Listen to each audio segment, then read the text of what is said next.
I love you. I love you too. Man, I love you. You my everything. You get in your car and get back there to the scene with my nephew getting in on a stretcher, getting in the back of an ambulance. You throw him out and left him for dead. And if you didn't, that's how we feel. And if we wrong, Lord, forgive. Listen closely, because this is one of those cases that makes you stop and ask yourself how well you really know the people closest to you. Tyrone Davis Jr., known online as step_daddy_RO, went on what was supposed to be a peaceful cabin trip with the woman he loved. A quiet getaway, fresh air, privacy, time to reset. But he never came back the same, and not long after, he was gone. And the most disturbing part, the person who was with him during that trip is now at the center of the questions. Before we go any further, do me a favor real quick.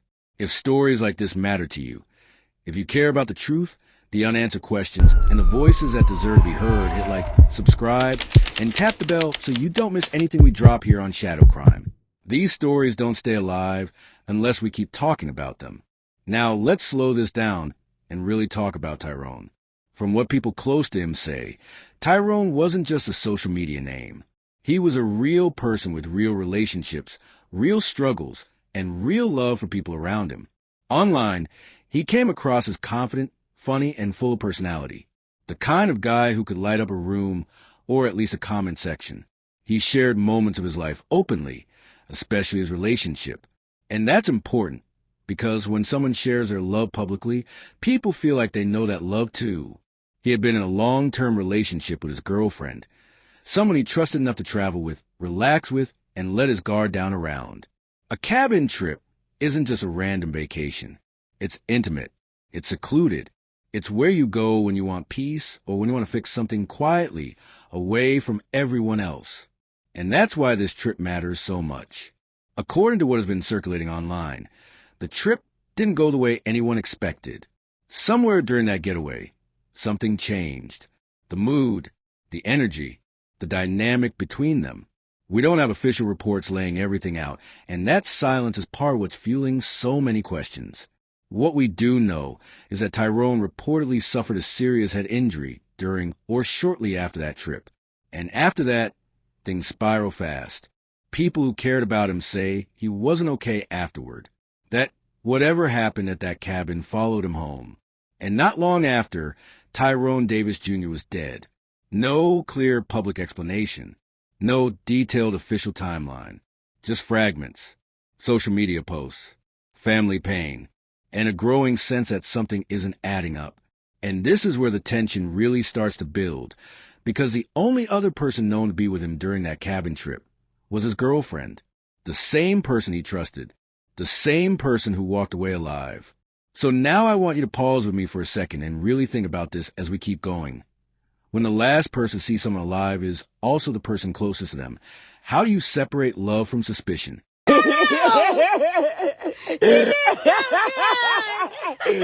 love you. I love you too. Man, I love you. You my everything. Oh my God. Lord, I love you, Lou. Yeah, so I can close the door. I love you, Lou. Take your time. Man, I love you. You my everything. Thank you so much. Here, give me a kiss. I love you too. You're so perfect. It gets better. Yo, my baby is out here. I can't go outside. You don't punish me, right? Morning motivation with Joy, so this is what it is. Hey, sometimes the best help you can give a motherfucker is cutting them off. You feel what I'm saying? They don't want more. They ain't trying to get more. They just like straight draining you every time that you come around them or every time y'all have a conversation, man. Do you and that person a favor and just cut their ass off, bro. Stop trying to motivate people that ain't motivated, bro. You can't want more for people than they want for themselves, bro. That shit got to be in them to go get it. You feel what I'm saying? Now, this is where things start to feel uncomfortable.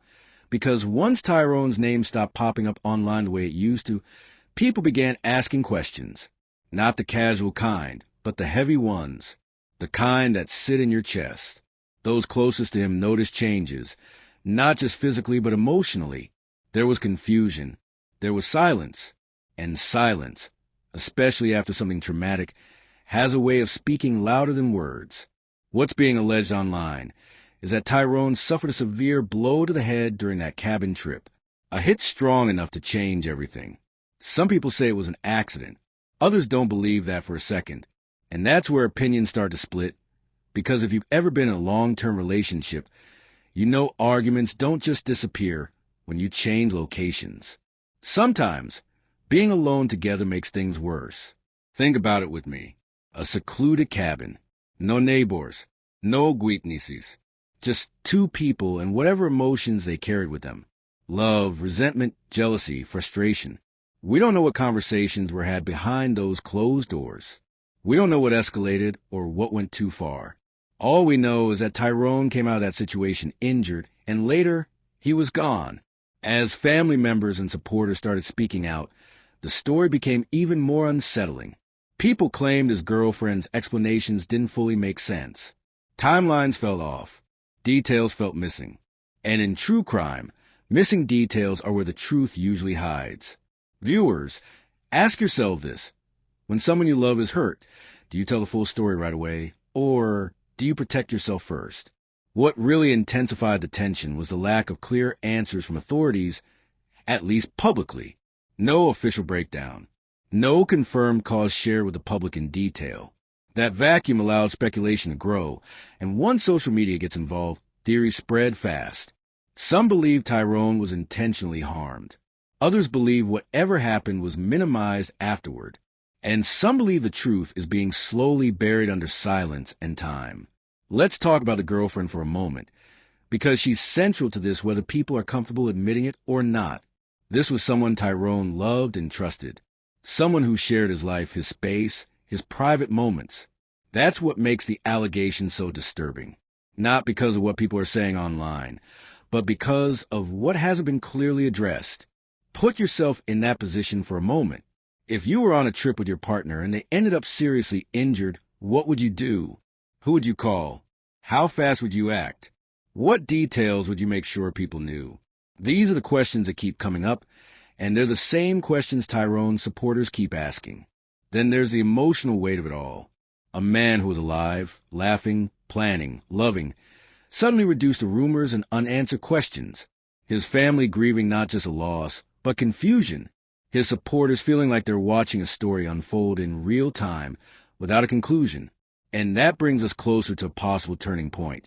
Because in cases like this, pressure either brings clarity or it exposes what someone is trying to hide. So as we move forward, I want you to stay with me and really sit with this. Ask yourself what you would believe if this were someone you loved.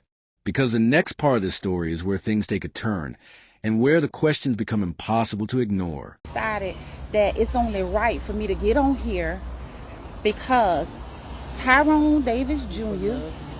drove that nigga, stepdaddy drove, we call him T2. However, y'all know my nephew. So many people got love for my nephew.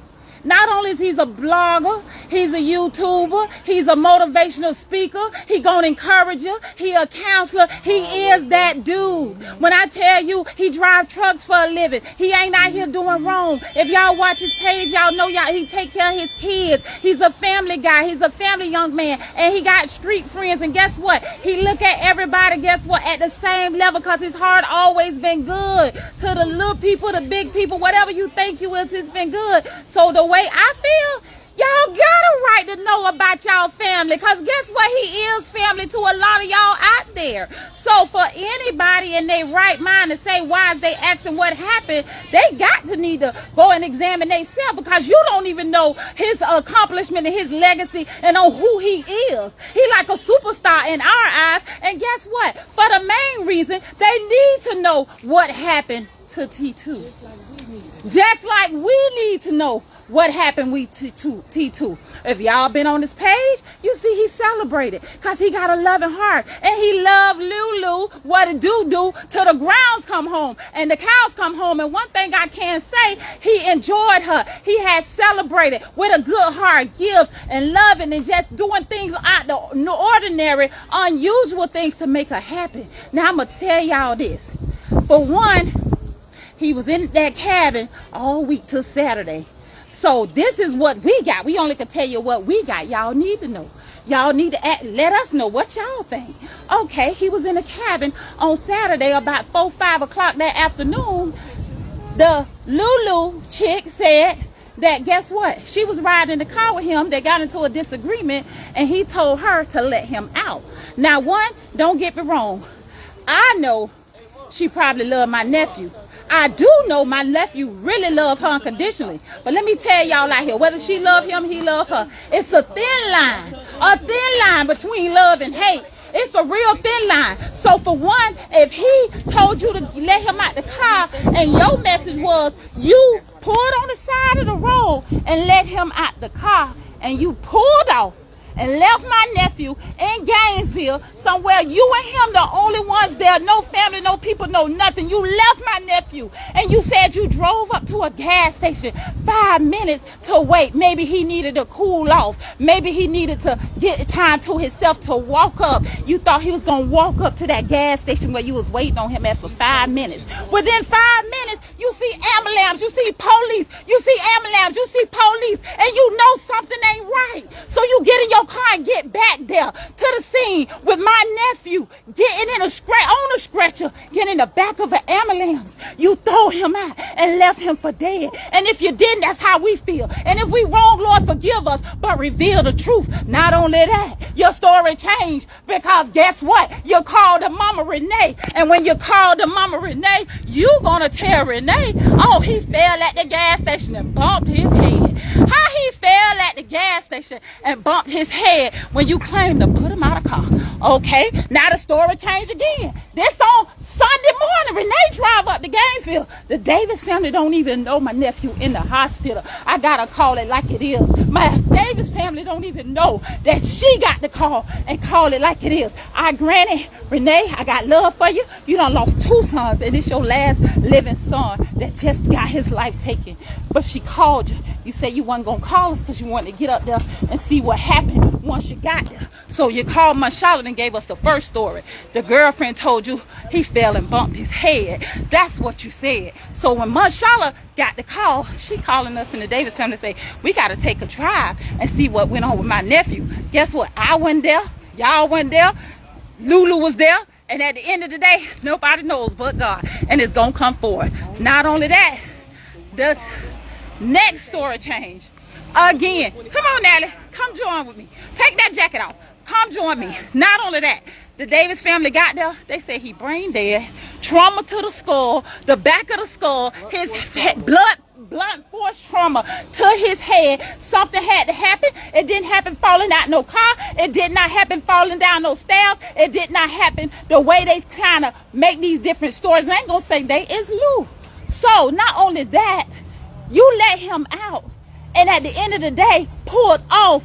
You left him for dead. Why would you leave him? How did he end up at the hospital? And let me grant it, y'all. They found my nephew's body under a bridge on Archer Road. On the side of the road, they found my nephew under a bridge and said a car pulled up and he stepped out of the car and staggered and fell to the ground. How in the hell that you left my nephew and then found him under a bridge when ain't nobody under the bridge, Lord God? You guilty for that alone. It's not coincidence. Let me tell you something. If it walked like a duck, it talked like a duck, call Aflac. It's a goddamn duck. My cousin G-Boy said if a duck could pull a trunk, hook him up. Some foul play done happened to my nephew. We mourning, we grieving, we angry. He love on everybody. We love all people. You don't do people like that. And then for the ones say, what happened to him? Y'all need to know what happened to him. Some of y'all more family than his own goddamn family. We all are going through our own motion. I'm finna get out of this phone because I'm getting emotional and I'm under a roller coaster. But I want y'all to know his whole skull was fractured. Fractured to the front, fractured to the back. So if you hit him in the back of the head, whatever rumor, whatever lifetime mystery, puzzle, whether it was an accident, then you say he stumbled out the car. Then you say he jumped out of the car. You was going 25 miles. Then you say he tripped on the feet as he was getting out. Accidents happen. But quit lying, Lulu. Tell us what happened to my nephew. If y'all was arguing and it started at the cabin, like you say, and however he ended up on the bridge, we need to freaking know. We need to know what's going on. It's not right. It's not right. We got a right right to be angry. My brother Tyrone Davis got a right to be pissed off and angry by his goddamn son. This is a senseless death. Yeah, God know he was going to check out. But guess what? At the end of the day, decisions had to be made. He loved you, girl. And at the end of the day, if you're taking a side and you're blaming, you just as guilty as can be. You just as guilty as her. Because if you can't see it, Ray Charles can see it. If you ain't got nothing to conscience, tell the truth. What happened? God gonna reveal the truth. Them detectives gonna build the truth. My family don't even wish no hate on you for death. But I'm gonna tell you, your ass gonna pay for what happened to my nephew. And whatever the truth is, it is gonna come out. It don't make no sense. Now let's tell them what they told y'all. Woo! Woo! Sister, you got it out. You got it out. It's different stories that have been told, man. We don't want to hear we don't want the phone call. She might talk after, but I don't want to do it right now. The story ain't adding up, and we just want the story to add up. We need 2 + 2 to equal 4. I can't say what happened. I wasn't there. My family can't say what happened because we were not there. But what I am gonna say is he was left on the side of the road in the city that he ain't from, with no phone, no ID, no gun, no nothing. I was told that he was let out of, I was told that the car was brought to a complete stop and he was let out. Then I was told the car may have been going 25 miles an hour when he was let out. 25 miles an hour, you can't do 25 in the school zone. But you stopped and let him out at 25 miles an hour, the math ain't mathing.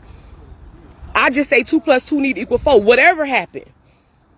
Even if you didn't do something to him, you responsible because we left him in your hands. You was with him. He loved you with everything in him. So to leave him in a city that he ain't from, on the side of a road, for him to be found and taken to the hospital under John Doe, because you weren't there. They caught him in the hospital under John Doe. We saw the hospital records. They say a couple on the side of the road stopped and the wife happened to be a nurse. Thank God for those people because they tried to save my cousin. They gave my cousin CPR and they tried to save my cousin, but you weren't there.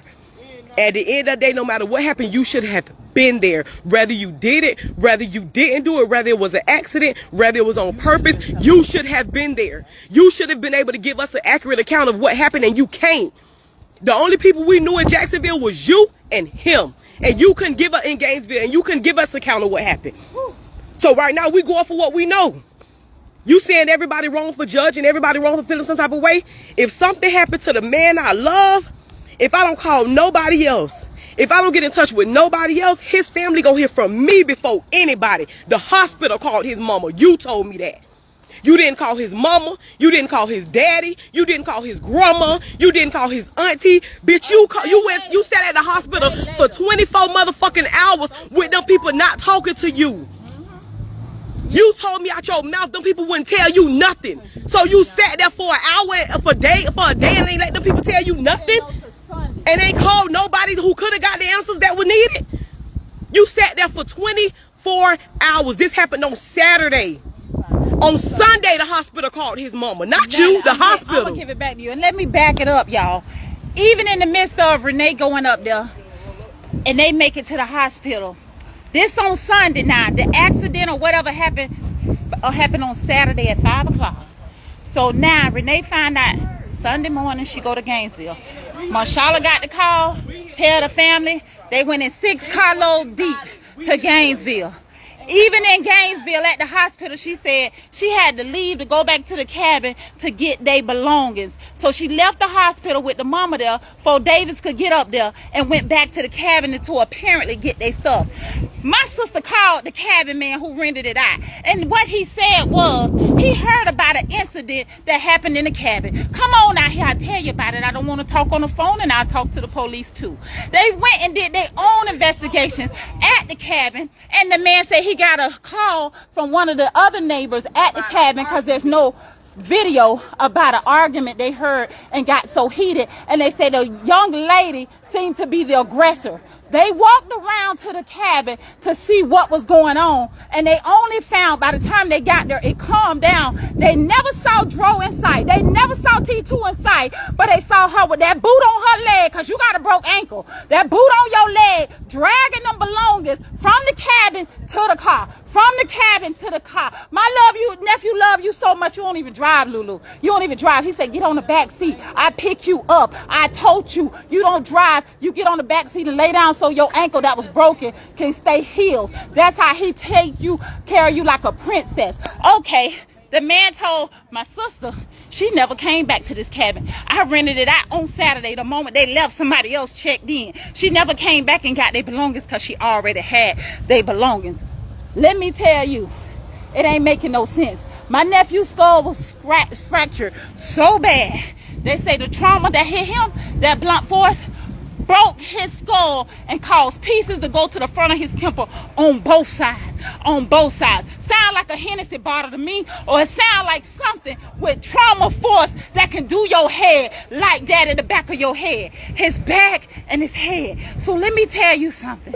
I don't know, and I don't care who don't like my live or who got something to say about Tasha why you did that, because I needed to do that. At the end of the day, nobody ain't in her shoes. We getting attacked back to back. Yes, it is God will. Yes, it's already written. God know how he was going to check out before he left here. But guess what? Somebody need to be held accountable for your actions. At the end. This is where the story shifts from confusion to something heavier, because the more people looked into Tyrone's final days, the more uncomfortable the silence became.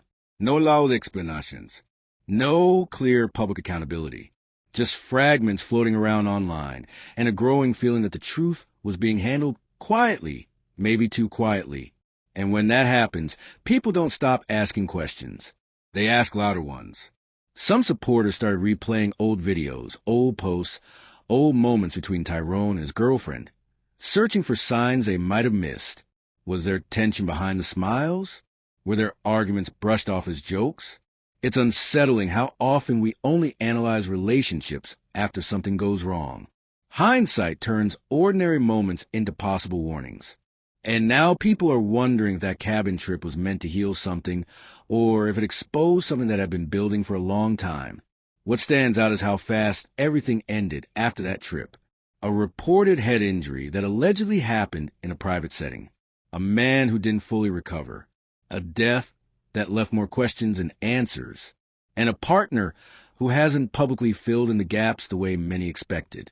Whether that silence is grief, fear, or something else entirely, no one outside that situation can say for sure. But silence always invites interpretation. Let's be real with each other for a moment. True crime isn't just about what happened.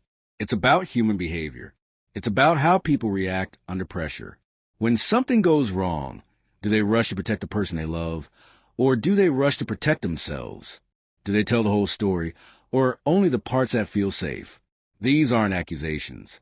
These are patterns we've seen over and over again, and that's why this case continues to bother people. Tyrone wasn't a stranger.